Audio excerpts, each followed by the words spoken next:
So you can start, sir. Okay. Good evening, everybody. I'm welcoming all to our evening's program. Surendra sir, and I'm asking requesting you to continue the session, sir. Thank you, sir. Hello, hello. I'm audible. Yes, sir. Yeah. Good afternoon, everybody. Last 2 to 3 weeks, I've been taking about pain management. I've been reminding physicians' objectives to find easy and emergency solutions for the present condition. Then go deep into his complaints in case of multiple problems. But you should not say the patient, you got multiple problems, it's very difficult to do, you have to continuously take treatment like that. He will run away. He's exaggerating it. So you must always make the patient the confidence. You may be knowing that it is somewhere difficult to tackle that person, but you should not reveal it because you have got a weapon in your hand. You have got a weapon in your hand. That is how people take medicine. You have got a caliber in your brain about the system. You use both of these. Somehow make him comfortable.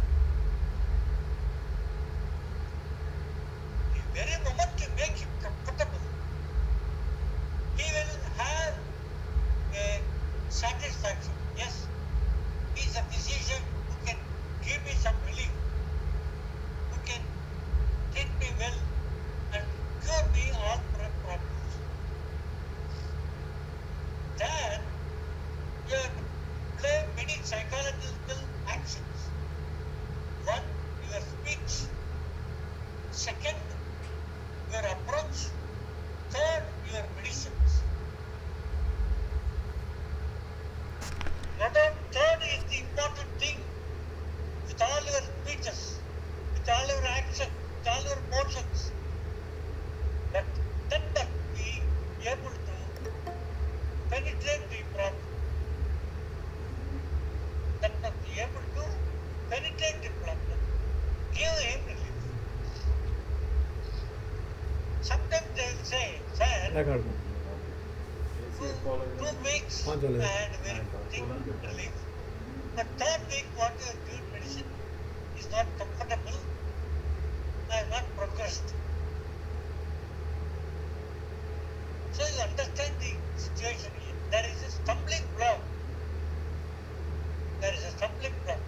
Whether you have to increase the potency or whether you have to change the combination or you have to choose another remedy.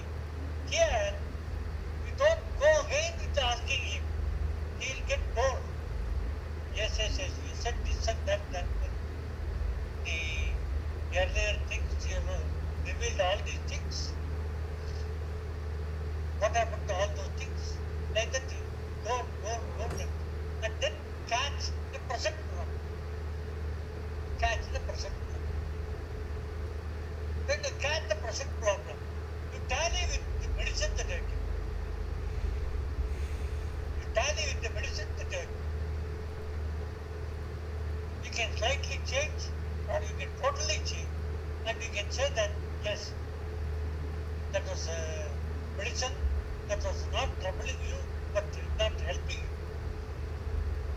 I am giving you a good medicine. That is, I will give you a powerful medicine. But be careful. Don't take more medicine. Here, I tell you one thing. Some people have a craving for medicines. If you give him medicine,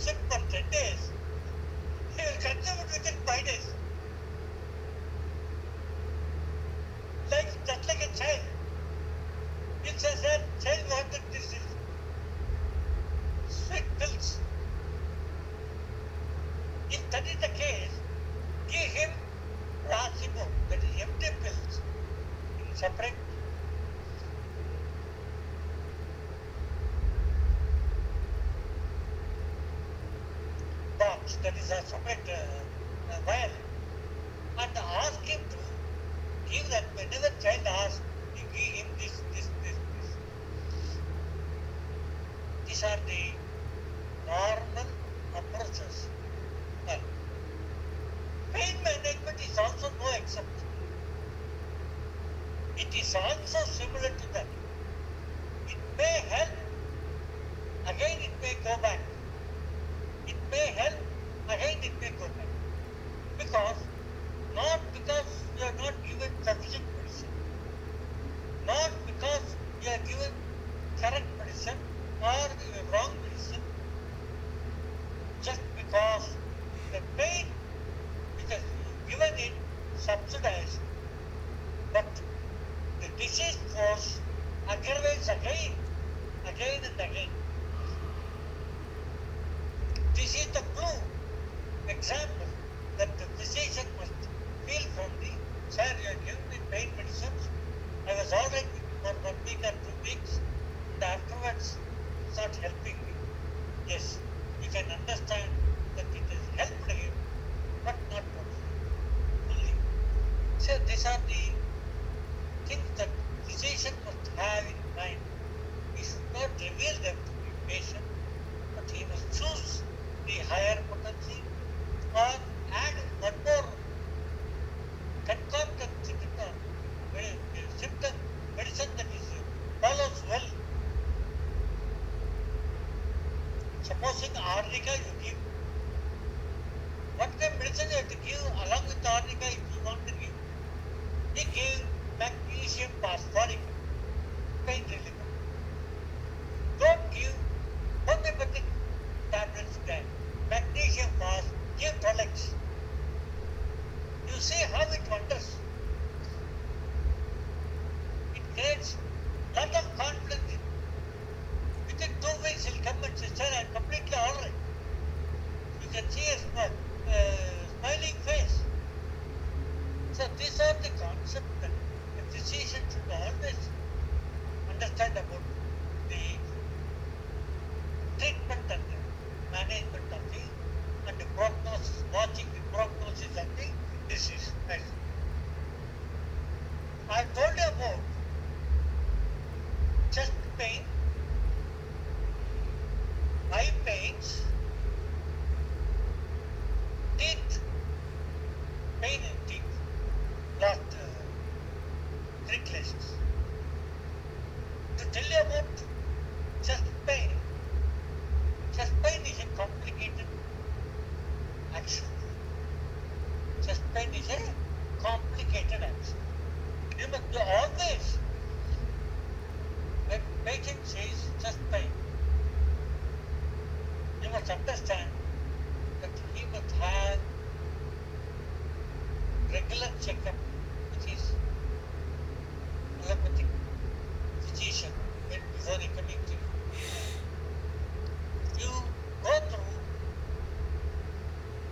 all the matters, but at the beginning, you give medicine according to the present symptoms. Then you go to the inner medicine or deep medicine. What are the medicines you have understood about the chest pain? Arnica, Ranunculus basmolis, Butheria, Rostox, Seneca, Rumex, etc. You got more medicines, no doubt. Homeopathy is not in short of any medicine.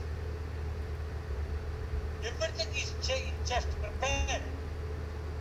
It is for us to choose the medicine. It is there in the, just like a matter fed in computer. You go to the right place, take a right slot and understand the things like that.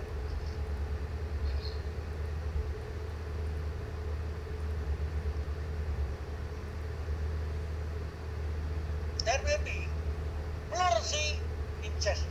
Pluralism is what? Fluids. Where Arnica will not help in removing the fluids. Understand? We have to give in terms of income. Then it is coupled with infection. Bacillus and nose block, etc., etc. Kali microbium. I may know the medicine, but I should not immediately give the medicine. Take one or two medicines that pinpointedly correcting the present. Then go to the books, not before the patient, after them. Nowadays, it is very easy for you because it's computer. It is there. We need not go to the book. Computer, you can get back by talking to the patient. You can get down and get the things. Simultaneously, you can ask him about the problems that you indicated in the computer, the patient. So it is easy for the physician to cure the problem. What are the relentless pulmonalis is an intercostal rheumatic sharp stitching pain and a spot in the chest. For a particular spot, it is causing you pain. Relentless pulmonalis help. Diphtheria is indicated in the anterior mediastinum, that is, space between the two lungs, joint in the two lungs, the joint is there, the space, center space. There, if the pain and other things are there, diphtheria, prostoxin, pain shoots into the shoulder, from chest to shoulders, the moves on, it's a pain. Seneca, stitching pains, sensation of tightness in the chest, etc. Particularly, I am telling you about the peculiar symptoms in the medicine. Trifolium is a hoarseness and choking spells in the and a night cough, neck stiff, cramps in the sternocleidomastoid muscles, back, which are better by heat and friction. So these are some of the medicine. Now, I only tell you about one medicine with reference to joint pains. Alright, I'll take joint pains next week. I want to share with you an information. Today, in the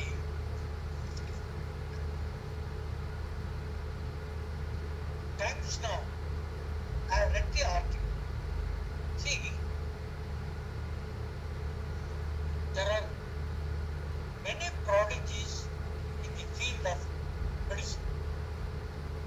Whatever be their system of approach, imagine, whatever the message they communicate is important. Whatever the message they communicate is important. I'll take a few seconds.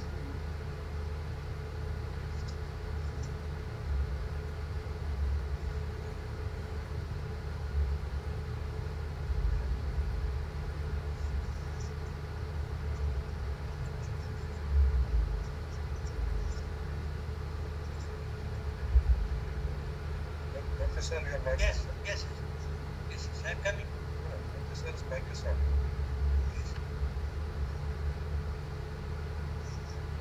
Yes.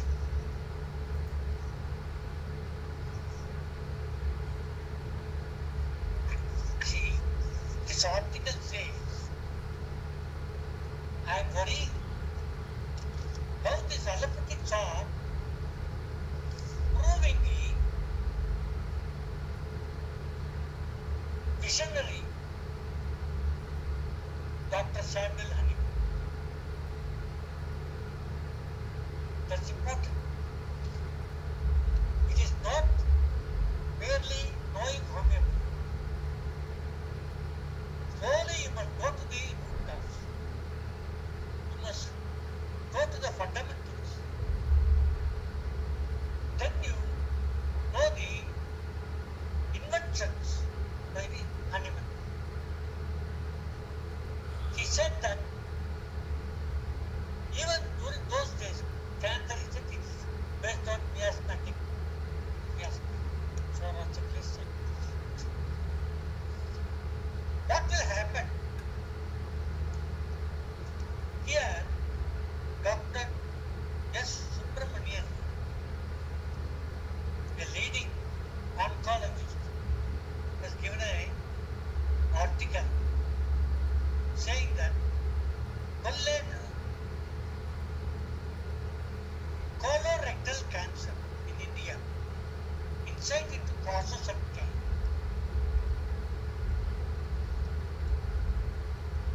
Pain in the colorectal, that is large intestine, is a part of our digestive system.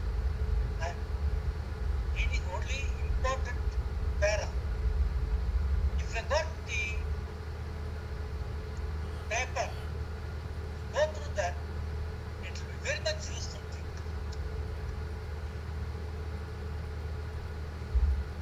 Which wakes up, which takes up nutrients and food and water and stores solid waste, that is faces, until it is excreted. Malignancy, any part of this organ, is termed as colorectal cancer, CRC. See how simply and not only that. Why this is important? Because this is the place where nutrients are absorbed in the whatever the digestive system has put into the colon. Nutrients are absorbed, water and storage of energy, etc.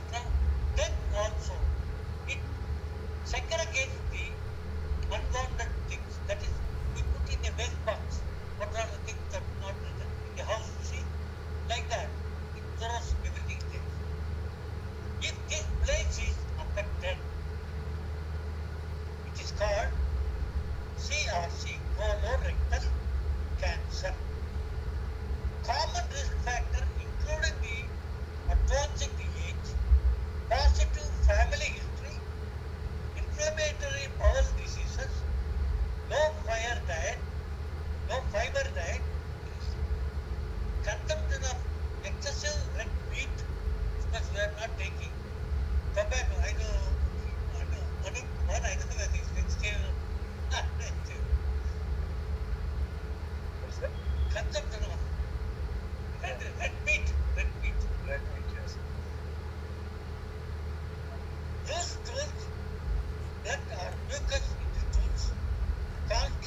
24. Yes.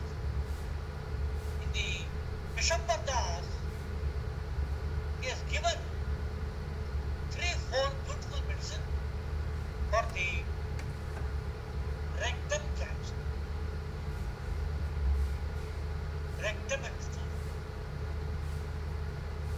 Alumina, cancerous growth in the rectum, the pain after stool.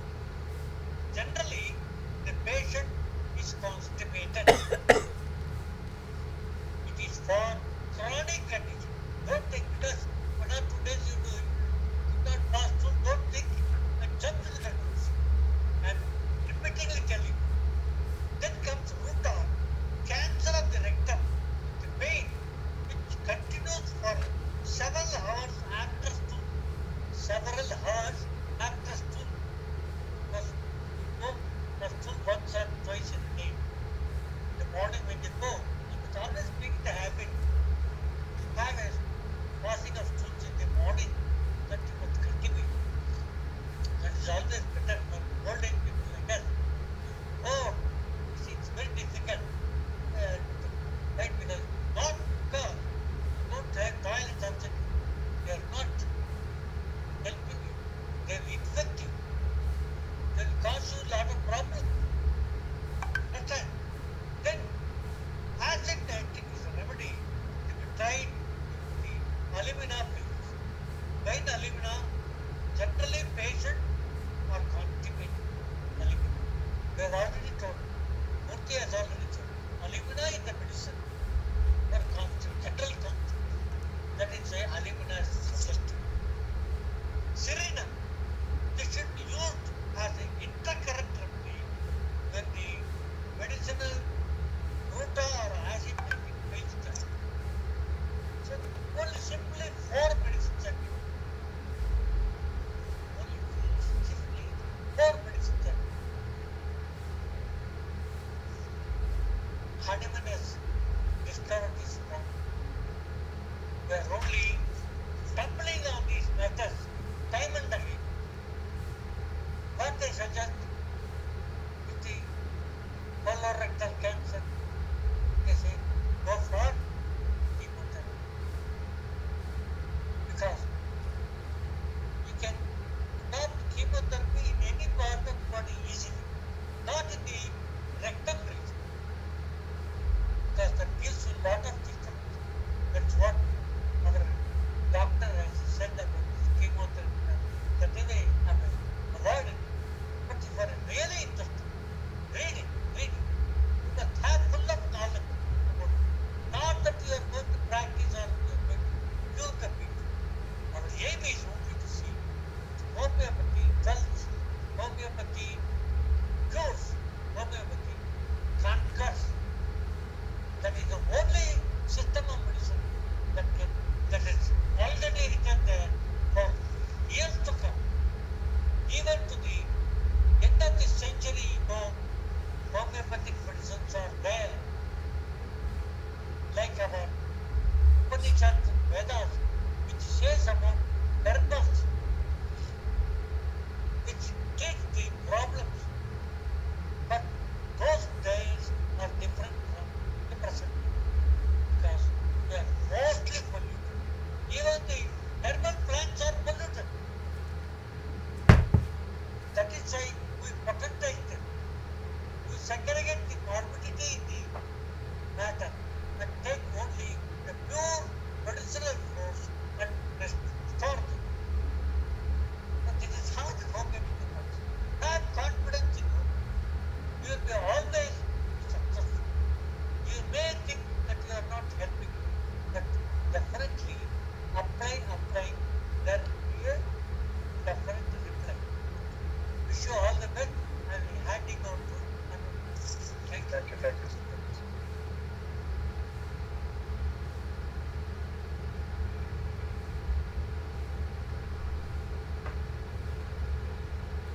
Anup sir, you can take. Yes, sir.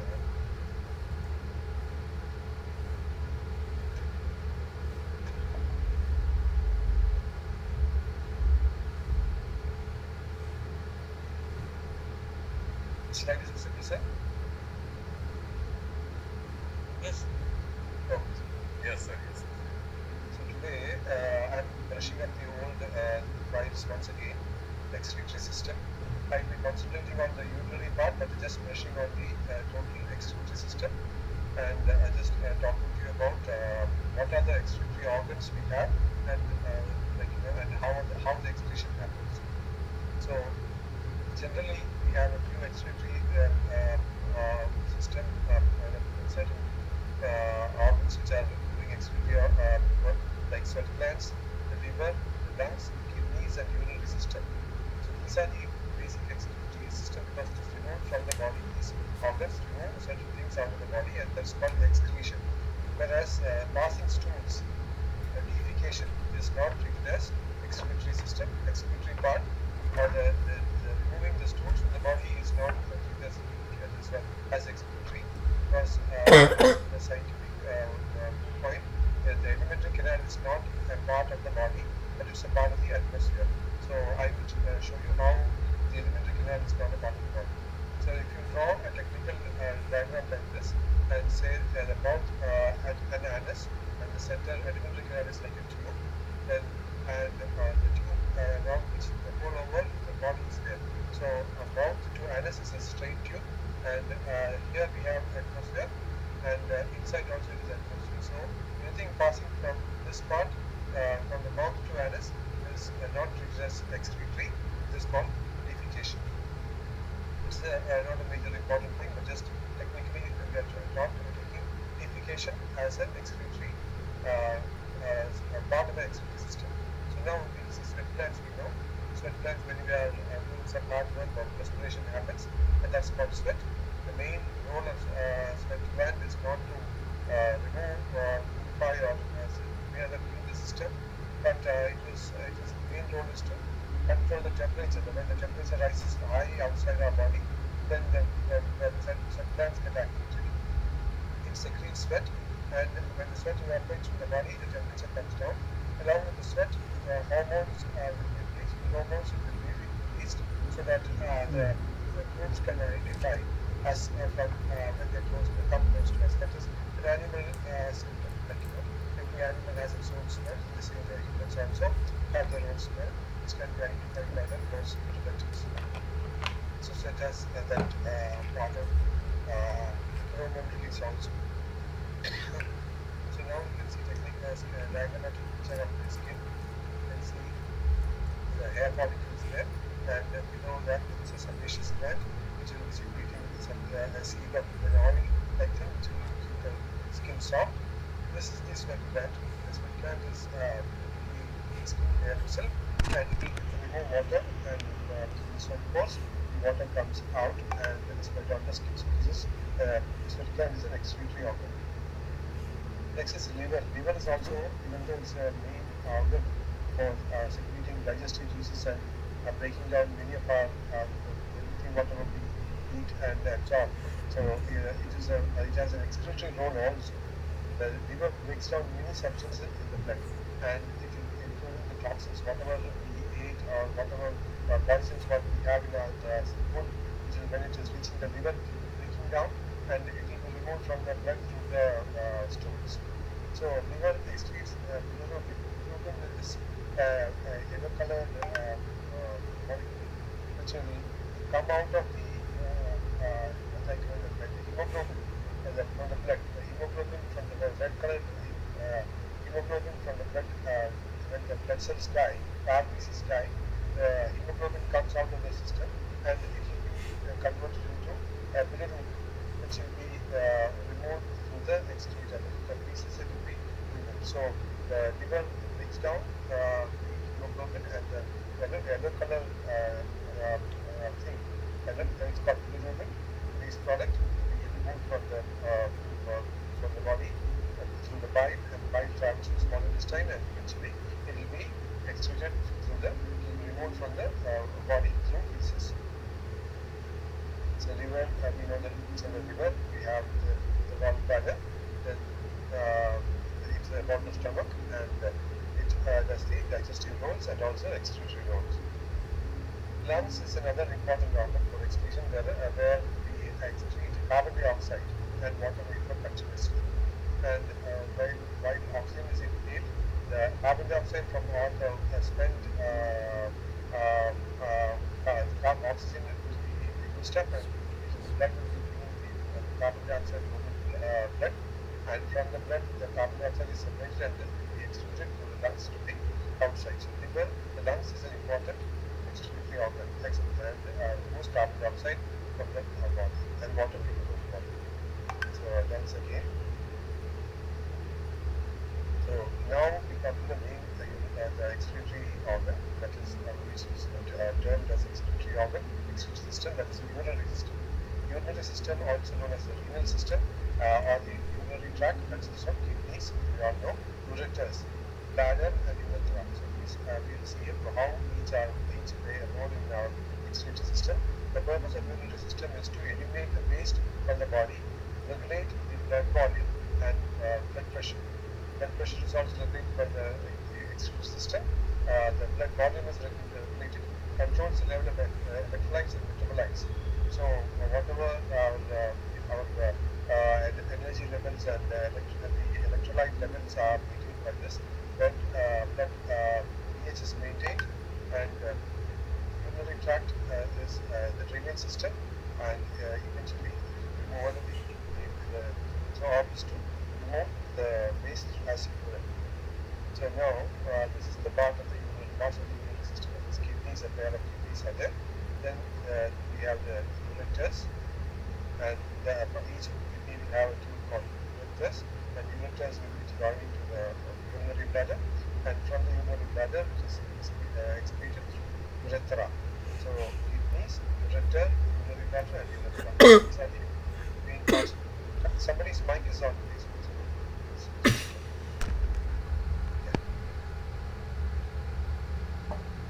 So the kidneys are extensive blood supply. The kidneys are supplied with a huge amount of blood. Blood is filtered through the kidneys, and unwanted things are removed from the blood.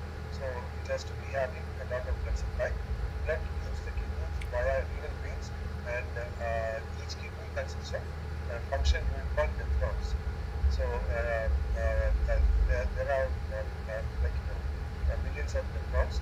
So following the filtration of the blood and further processing waste, waste exit the kidneys to the ureters, and the tubes are made of smooth muscle fibers that propel urine towards the urinary bladder. And from the kidneys, the urine is carried to the urinary bladder to the ureters, where it is stored and subsequently expelled from the body by urination through the ureter. In female and male, both the sexes, the urinary system is similar. The differences: the urethra is very small, short in women, whereas in male it has a longer tube. So the kidneys are large bean-shaped organs which are present on each side of the column of the abdominal cavity. Humans have two kidneys, and each kidney is supplied with blood vessel through the which is called renal artery. So the renal artery supplies blood, and renal vein removes the blood from the other kidneys. The kidneys filter blood and remove nitrogenous waste such as urea, some salts, and excess water. So all these things are being filtered and purified by the kidneys. These waste are excreted through the body, from the body as urine. So filtering is done with the help of millions of nephrons. So each kidney has millions of nephrons, and the filtered blood we carry back from the kidneys to the heart by the renal veins. The urine from the kidneys is collected to the by the ureter, and from each kidney, and is stored in the urinary bladder. Urinary bladder collects and stores the urine till we urinate, and it is expelled compulsory by everybody. Certain elderly people will have urinary retention, and the retention will be for various reasons. One is prostate gland enlargement. Next session I will be discussing prostate gland and how its role and how does it affect other elderly populations. In the next session, not today. So that is not a part of the it is a part of the reproductive system, but I will be disturbing the evacuation or expelling the urine. So that's I mentioned.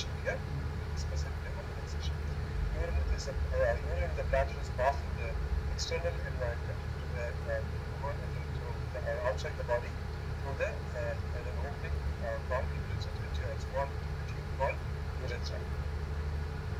So inside the kidney, and we have kidneys and the parts of the kidneys called the cortex, and then the medulla, and then the pelvis, and the pelvis is connected to the ureters.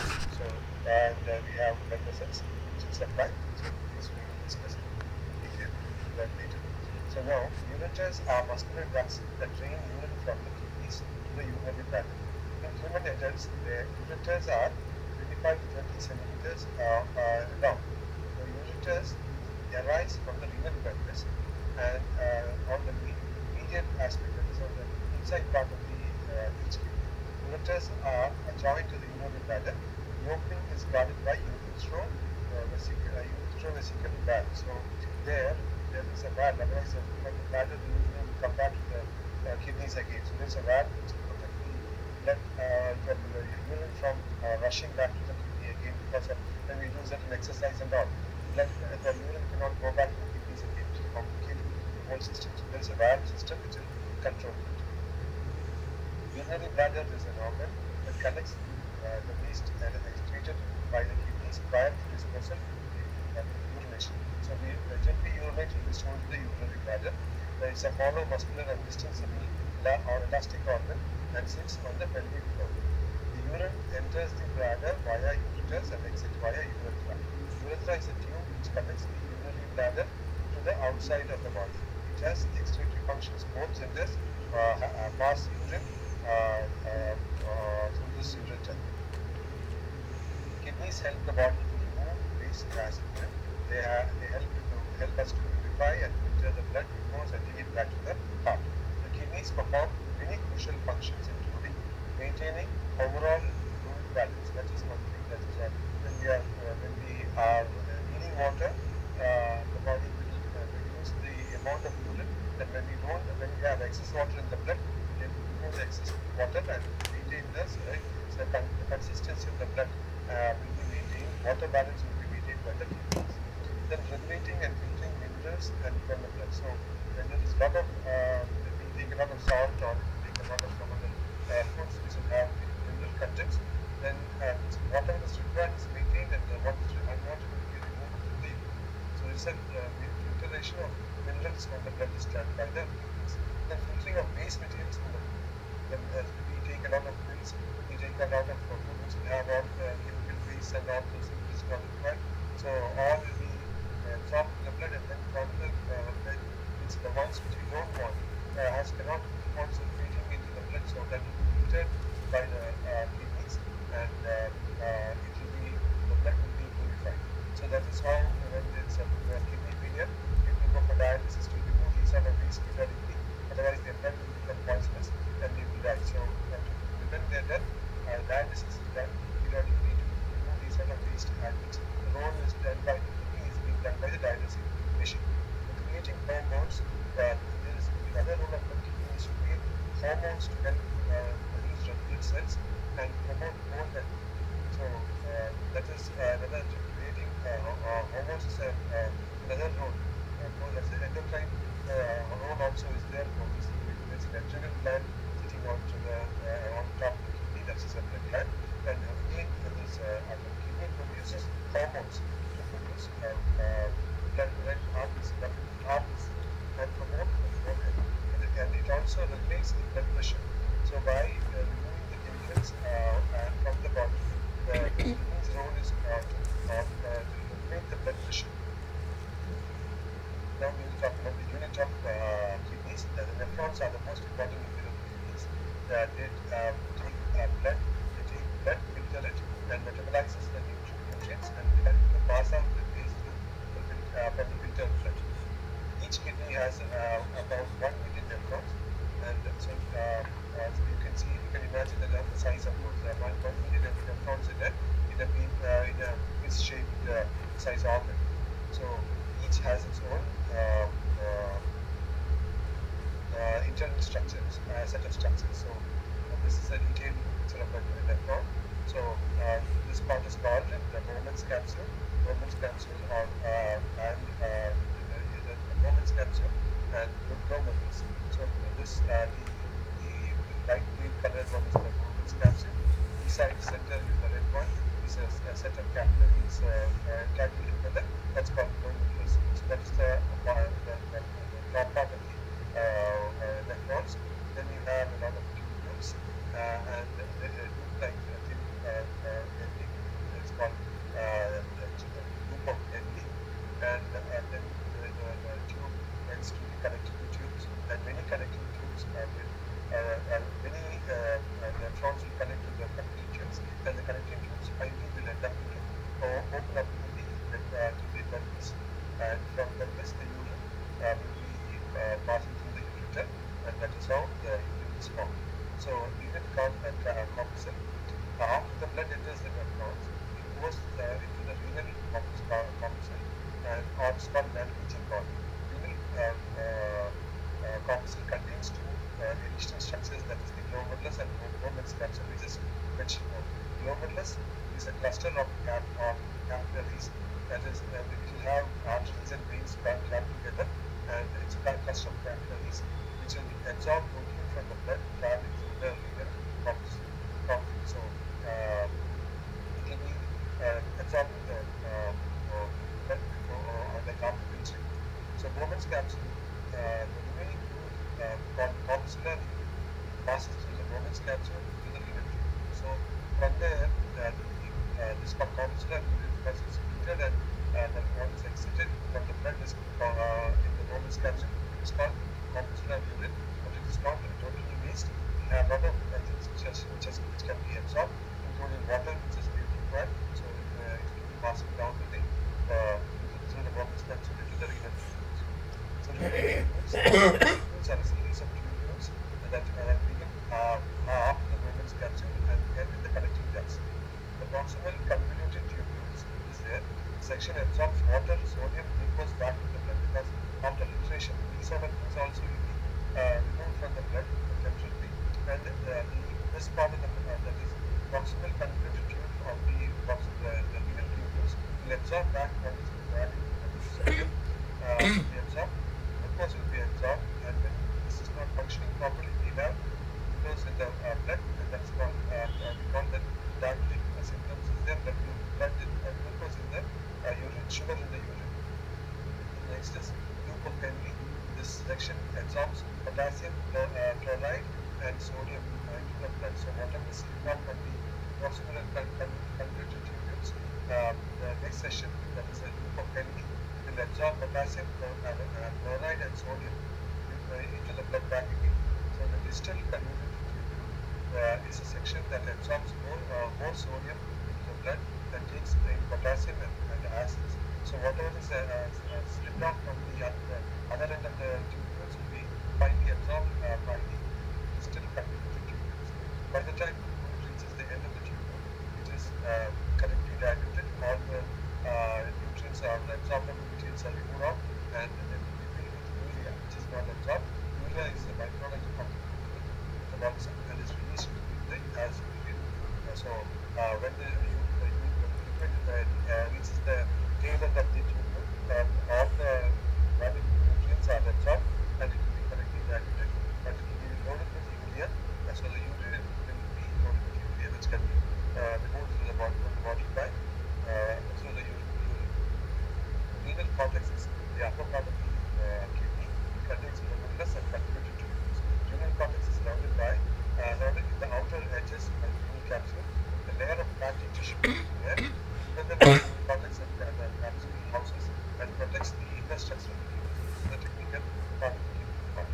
So now we talk about disease and of the kidneys, bladders, and urinary tract, which is important.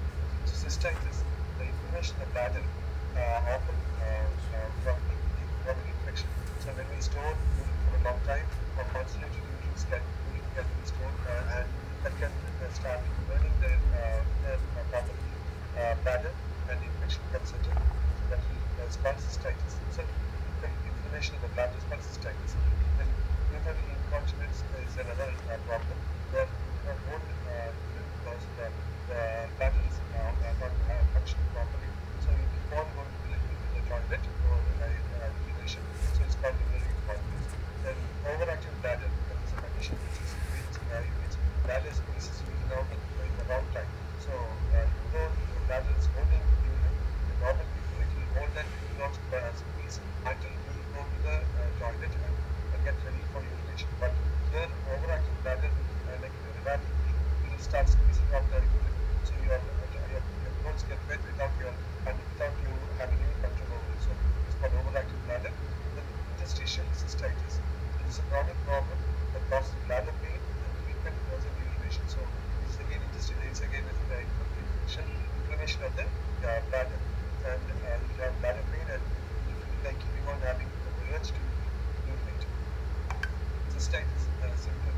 cystitis symptom include strong, persistent urge to urinate. So you'll have a feeling like you are urinate, but you may not have the volume to urinate, but you have the urge. The burning sensation when you are urinating. Passing frequent small amounts of urine. So when the urine comes there and already the bladder is already inflamed, and when the hot urine comes there, there will be burning sensation, and you will feel like the urine bladder is full, and you will rush to the urinate, but in small quantities, and it will be burning while passing down also. Then blood in the urethria can happen because after the inflamed areas get affected by the hot urine, the skin can get burnt off and blood can fall inside, and it's called hematuria. Passing cloudy or strong smelling urine because of infections, we can have not clear urine, cloudy or strong smelling urine can be there because of cystitis.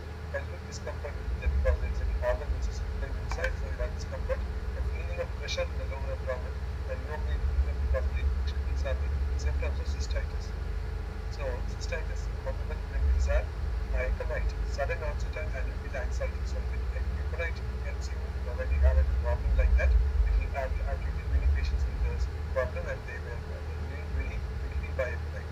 Next is constant urge to urinate, episode liver, sudden onset of this problem, relevant others, then burning sensation, cantharis. So most indicated of is cantharis, constant desire to urinate, cutting pain before the urination, while and passing the urine. So there will be three types of actions also will have that burning pain and cutting pain. So cantharis works well for this another problem. Fervent thoughts, the first stage of cystitis. So initially when you see some discomfort and you feel there is some sort of uneasiness there, fervent thoughts will help you. Laxomicra, irritable patient, impatient, chilly person with an irritable bladder and constant need to urinate. For them, Laxomicra can be given, it works really well. Urinary incontinence is a very inconvenient problem. So arnica is a invaluable for involuntary urination after surgery. So after surgery, if some urine control is gone, arnica can help to restore that power. Belladonna, patient need to try to dribble, they will be having a tendency to some drops of urine escapes like when cold. They may have burning pains along the length of the urine during urination. While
from sudden urge to urinate, frequent urge to urinate, urine usually highly opposes or urinary syndrome. Lycopodium, frequent urination, large volumes of urine at night, wearing down the urine of bladder, wakes up at night due to urge to urinate, may have stitching pain in the bladder, also help for frequent urination in males and prostate gland bladder. So people of our age groups who has the problem of getting waking up in the midnight and passing through the urination as a it's a little difficult for most of the people to wake up and keep on urinating. Lycopodium will help you on, and it will also help to control the prostate gland and also enlargement of prostate gland. And lycopodium is research to be frequent urination during the day and at night. So both time if you have frequent urination, salt has to have to pass urine when the urge is urge, or else you may leak out in vomit. So same thing, like you went out and you're coming home, before you open your door, you feel like urination. Like you don't rush to the toilet, you will be already letting your nose scantily or confused urine, rather may be sore. So red salt is the problem because there is some infection and overactive bladder is creating the problem. Causticum, involuntary urine flow, helps in strengthening the bladder sphincter, and the sphincter is the circular muscle which holds the mouth of the bladder, so it is helping in strengthening the bladder muscle in controlling the urinary incontinence. Then phosphoric acid will help the people to pass large amounts of clear urine, watery urine, mostly at night. Weakness may also be there. The equisitum means feeling bladder is fully full constantly. You feel like urine is already there, the bladder constantly passes large volume of urine frequently, but fullness is not really. They pass urine involuntarily both in the day and night. Sepia, used for women patient who has sudden and uncontrollable urge to urine, constant wearing down, sensation of weakness. Most cases, urine is found swelling and may contain sediments. So sepia for ladies who are uncontrollable urge to urinate. Interstitial cystitis disease is known to cause the disease of unknown cause, but in the community can give sufficient relief to the symptoms. Recurring infections affecting the urinary bladder can be reduced drastically and reduce this problem. And there is no need of using antibiotics. Some of the commonly used medicines are sepia, Staphylococcus, Medullum, Cantharis, Lycopodium, Calcareous sulc, Hepasa, Caldicarbonicum. So Caldicarbonicum. So all these things that based on the symptoms, we can select the remedy and administer to the patients. So now the other thing is kidney disease. What are the common kidney diseases? Acute kidney failure is one of the major issues. Chronic kidney disease is another one. Kidney stones, urinary tract infections. These are diseases related to kidneys. So acute kidney failure occurs when the kidneys suddenly become unable to filter the waste products and the blood will be free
smell works, we know first frequent but scanty urination will be there. Feeling suffocated and breathing will be difficult. Worse from heat and better from cold. Cantharitis, suppression of urine with restlessness, flushed face and sparkling eyes.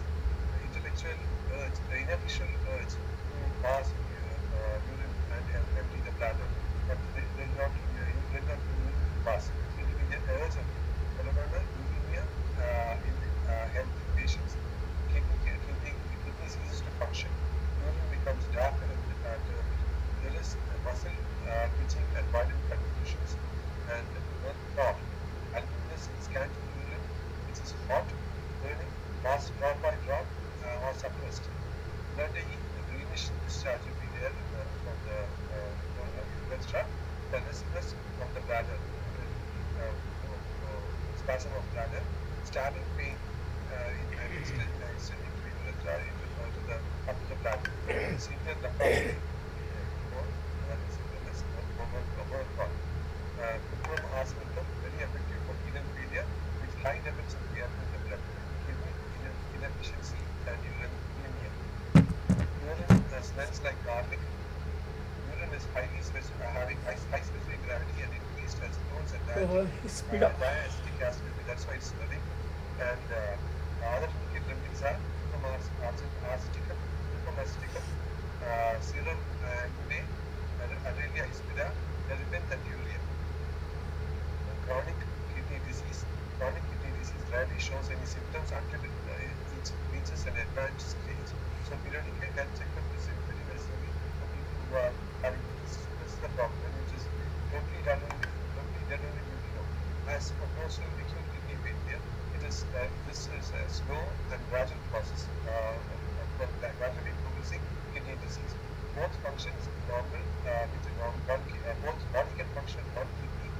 So you won't know it. So the disease will be known only when both the kidney fails. So this is important. So people who have risk of kidney failures or family history of kidney failures is better to go and have a periodical checkup and monitor your kidneys health. The most common signs and symptoms include weight loss. These are the symptoms to be remembered. Weight loss and poor appetite, swollen ankles, feet or hands due to water retention, edema, shortness of breath, tiredness, blood in urine. Weakened urge to urinate, particularly at night, difficulty in sleeping, insomnia, itching skin. So the treatment for chronic kidney failure is smell, edematous swelling on the face, painless, headache, pain in the back and limbs. They have a dull backache, dull headache, dull ache in the kidneys, reduced urine because the kidneys are functioning, urination will be less, and urine contains albumin in high levels, and blood composites also mirror the urine. Skin eruptions and patient will be drowsy. Arsenic amalgam, one of the best remedies for chronic kidney failure. Skin looks pale and waxy. Excess thirst and diarrhea will be there. Now, albumin, which will be excreted. Voice will be hoarse, seen while lying down during the night. Belladonna is ideal for treating kidneys inflammation and piercing and burning pain in the lumbar region. The pain appears repeatedly with increased intensity each time. Cantharitis is used for nephritis, cutting pain in the lumbar region. Urine contains blood. Urine flows in drops. Pulmonary and oral uriaticum are the other indicated remedies. Kidney stones, we all know how difficult kidney stones are. It's called renal calculi. Solid crystalline masses. Kidney stones usually originate in your kidneys, but medulla anywhere else in the urinary tract, like ureters, bladder, or urethra also. Kidney stones are most painful and most painful medical condition, and the cause of kidney stones vary according to the type of stones. So there are different types of kidney stones. There will be calcium phosphate stones, calcium oxalate stones, uric acid stones, sulfurite stones, and cystine stones. There are different types of stones which will be forming inside the kidneys. So the treatments will be similar. So Berberis vulgaris is one of the best remedy for kidney stones. if the vein is on the left side, it helps to balance and prevent the formation of excruciating calcified deposits.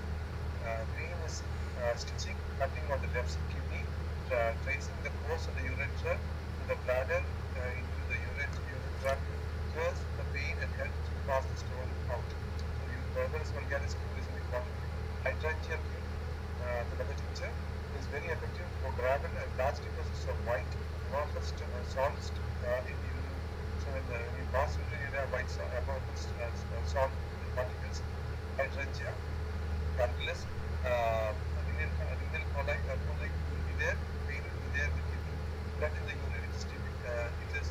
It acts on the ureter and indicates for the vein in the lumbar region. Difficult bloody urine is passed and heavy mucus will be seen.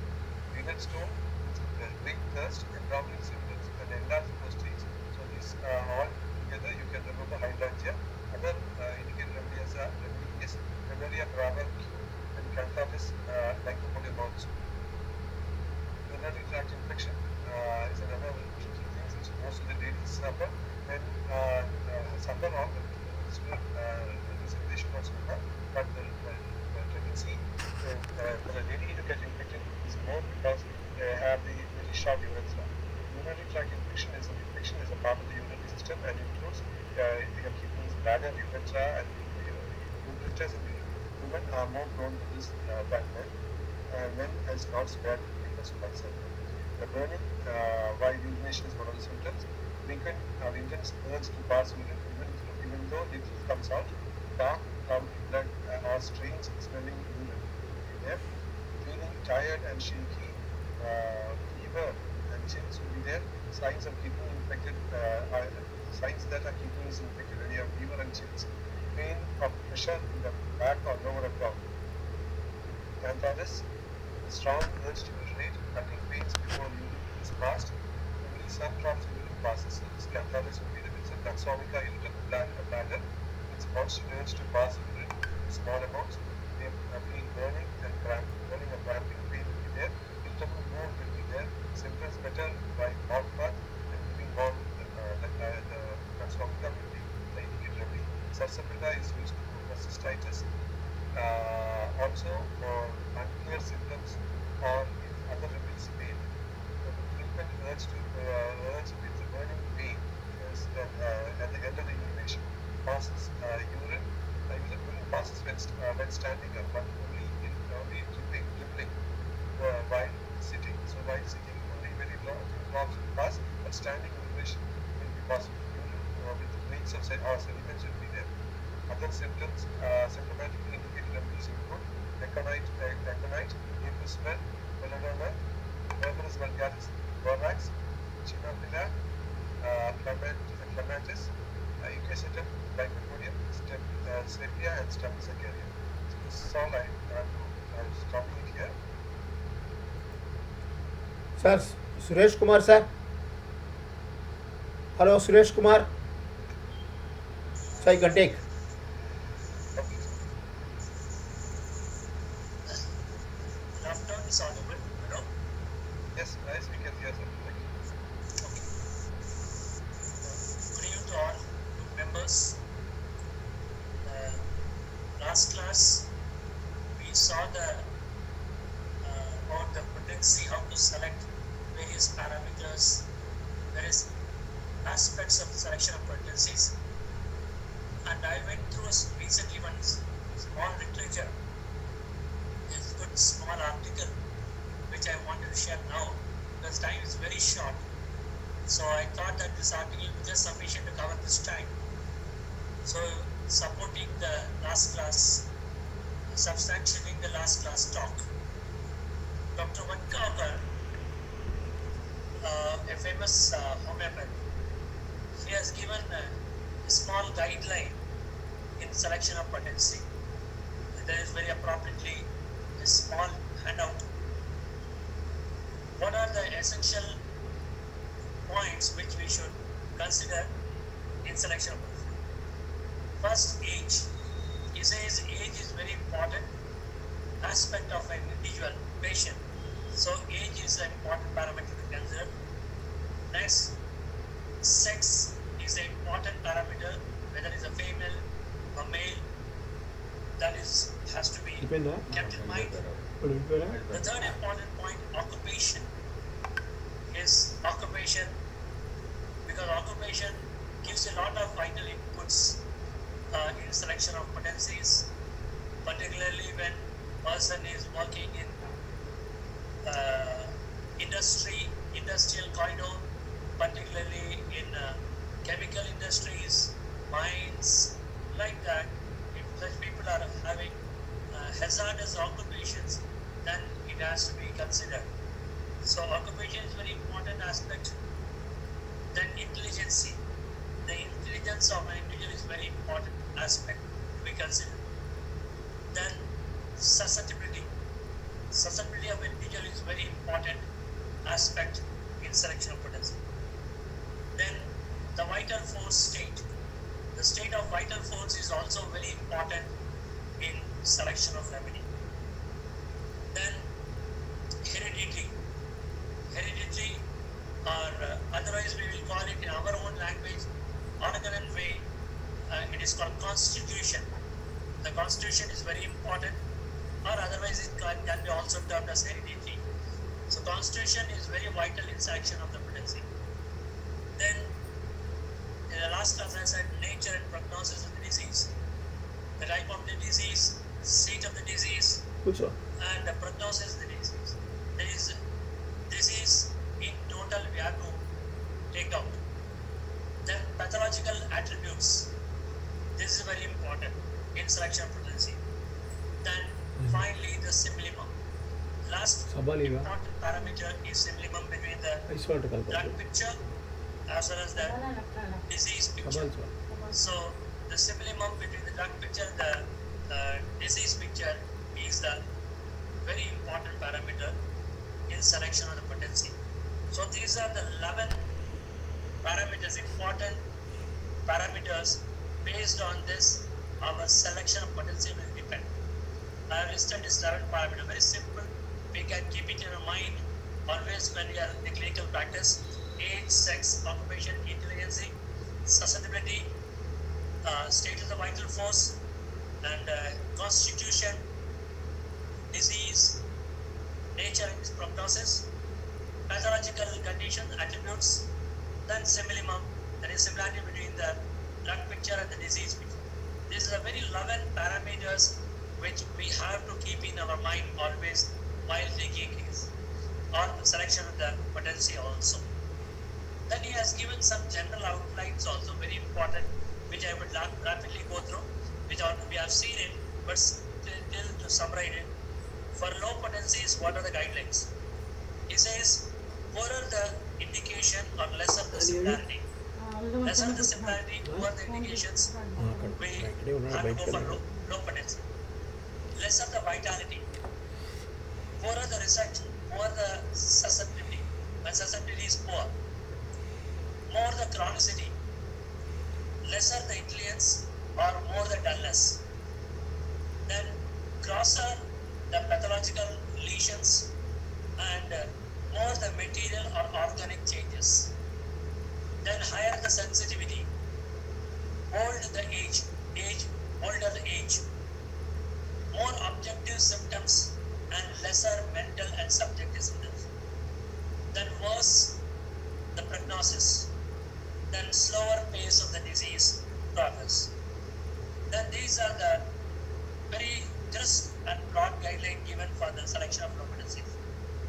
I repeat again, poorer or indication or lesser the similarity, lower the vitality, poorer the susceptibility, more the chronicity, lesser the intelligence or greater dullness, grosser pathological lesions, organic changes, higher the sensitivity, age, older age, more objective symptoms, lesser mental symptoms, worse the prognosis, and slower the pace of disease. These are the criteria to be given in selection of the low potency.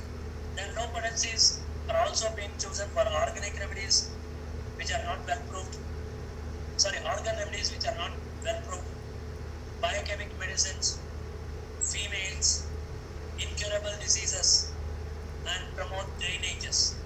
These are the conditions where low potencies are being to be considered. That is, organ remedies which are not well proven, biochemical remedies, females, incurable diseases, and promote drainage.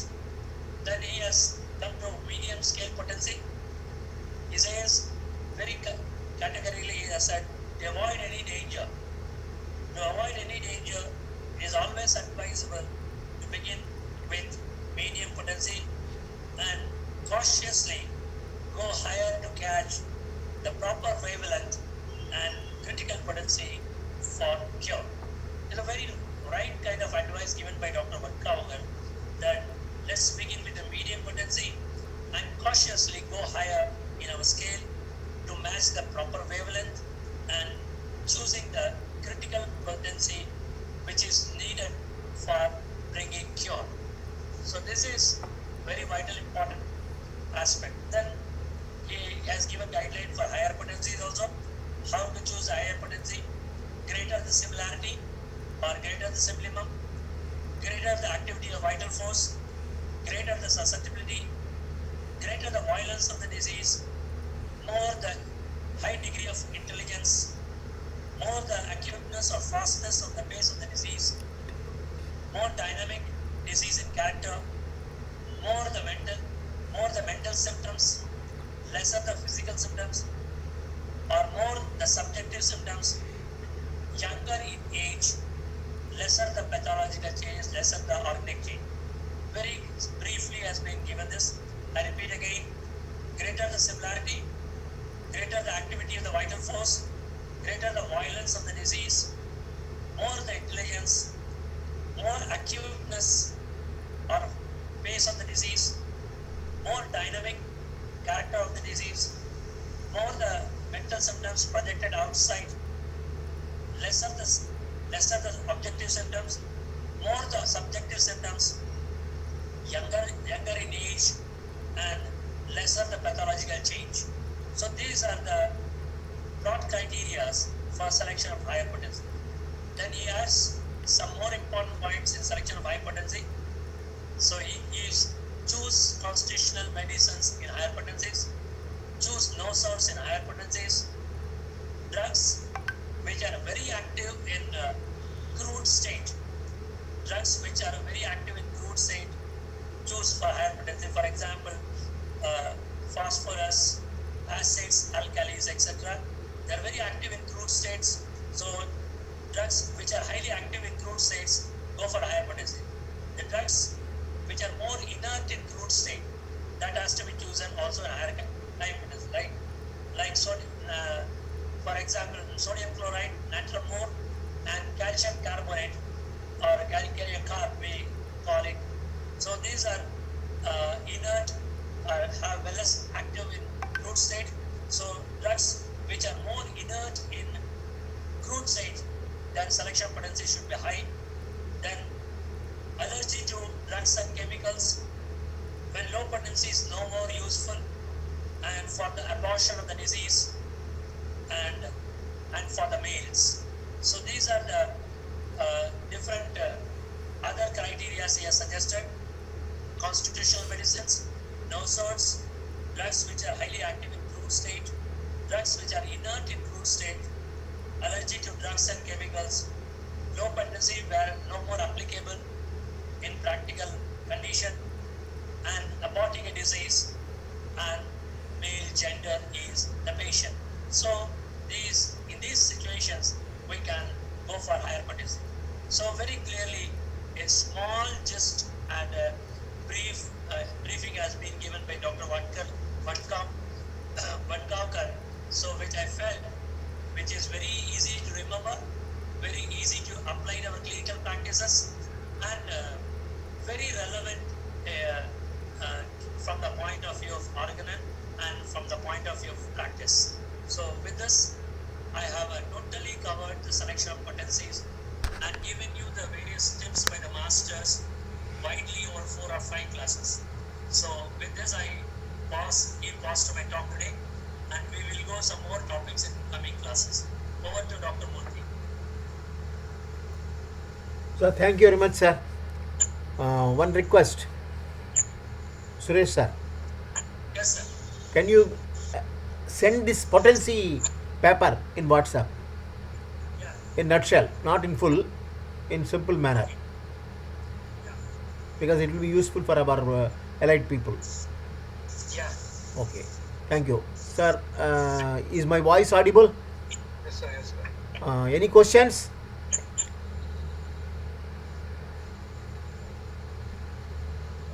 No doubts? Judge sir, please. I'm talking to yourself, Johnson. Johnson, not audible. Not audible. Your voice is not audible, sir. Judge sir. We can't hear you, John, sir. We can't hear you, John, sir. You have to tell again. No, can't hear, can't hear.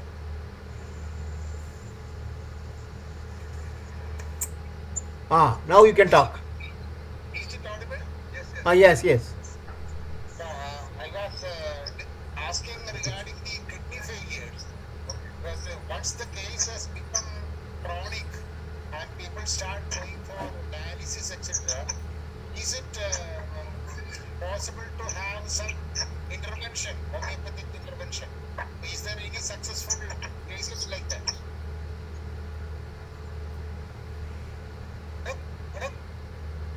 I have not treated anybody with that, but I don't know how much successful it is. But the medicines, what I mentioned are even for kidney patients, they will find some relief, but it will not. I don't know whether it will be cured and చెప్పరా sir వస్తే sir So far, dialysis every day. See, once in 15 days or once in a week they go for that dialysis. In between, you can give homeopathic medicines to rejuvenate the organs, particularly nephrons or the filtering mechanism, etc., etc. You can give according to the symptomatology, according to the conditions of the patient. You can definitely give. There will be much improvement. There will be much improvement in all those things. Don't doubt it. Don't doubt it. But you cannot give higher production because there are very, very delicate organs. You give only lower frequency. You can give multiple doses. 2 doses, 3 doses a day like that. in this well given to patients, and I have found good result with the rate as well. But I have not focused on the treatment to relieve the patient from the total kidney failure. I have not tried anybody. So I have to, yeah, please come. Apis mellifica definitely helps in all those cases. Apis mellifica. Yes, sir. Because it is a removal of a toxicity in the organ. We, sir, I have 2 cases of kidney failure, chronic CKD, and I've been treating it. One is a recent origin, and one is a old 1.5 years old case. A patient from Madurai. He is a bank employee, and he was having a 2.4 creatinine, and the high in urea. I don't have a case in my hand readily now at my table. I will discuss this case later on, but definitely I have not subjected this gentleman to with our homeopathic medicine. Past 1.5 years he has not gone to dialysis table. I have been guiding with Dr. Murthy's advice. Past 1.5 years, this man is not put to dialysis. We'll discuss this later on. That very recently, one carpenter, very poor man, he is not able to go for dialysis. His creatinine is 9. Okay. He is not affordable. He cannot go. He has come